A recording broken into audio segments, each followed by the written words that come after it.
Di sini kami akan membahas tentang kitab Filemon, namun sebelum itu perkenalkan, Nama saya Firna Kalore. dan saya Windri Srijadi.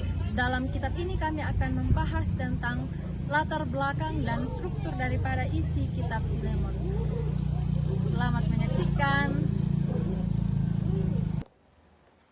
Adapun latar belakang penulisan kitab Filemon, kitab ini dituliskan oleh Paulus ketika dia sedang berada di penjara di Roma, dan penerima dari surat yang ditulis oleh Paulus ini adalah Filemon.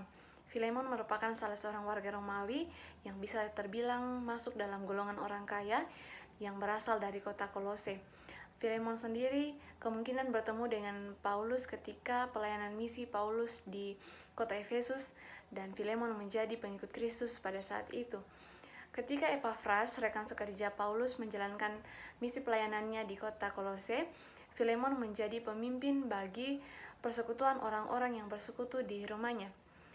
Filemon memiliki banyak budak, salah satunya adalah Onesimus. Namun suatu ketika keduanya mengalami konflik yang sangat serius, di mana Onesimus melakukan kesalahan, kemungkinan ia mencuri atau menipu tuannya. Lalu ia melarikan diri dan ia menemui Paulus untuk meminta pertolongan. Dalam prosesnya, Onesimus menjadi pengikut Yesus dan menjadi penolong yang sangat dikasihi oleh Paulus. Dalam penulisan suratnya, Paulus merasa agak kesulitan karena ia harus meminta Filemon untuk menerima kembali Onesimus sebagai saudara dalam Yesus dan bukan lagi sebagai budak.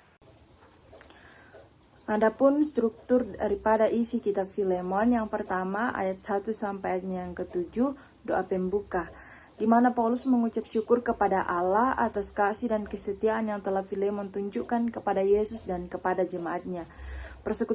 Persekutuan dalam bahasa Yunani koinonia, yang artinya berbagi atau berpartisipasi bersama menerima sesuatu dan berbagi di dalamnya mereka menjadi teman seiman.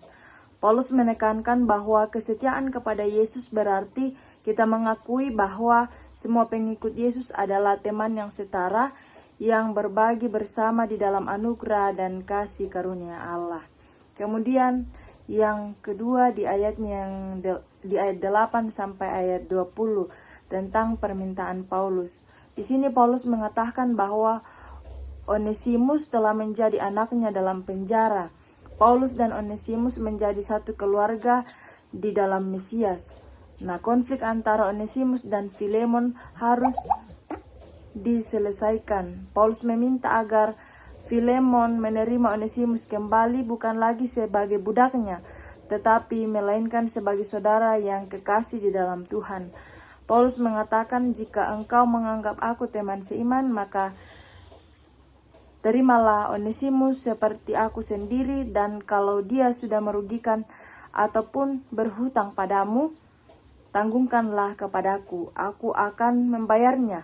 Paulus menekankan mereka setara di hadapan Allah, sama-sama membutuhkan pengampunan dalam keluarga baru Allah. Tidak ada lagi orang Yunani atau orang Yahudi, orang-orang bersunat atau tidak bersunat, budak atau orang merdeka, tetapi Mesias adalah semua dan di dalam semua orang.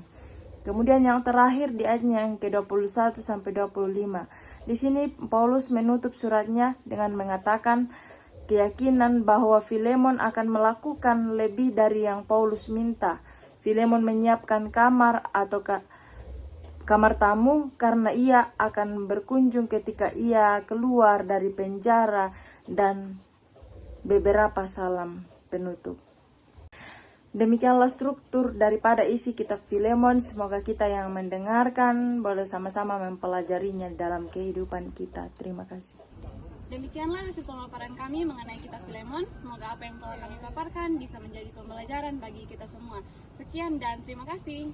Bye.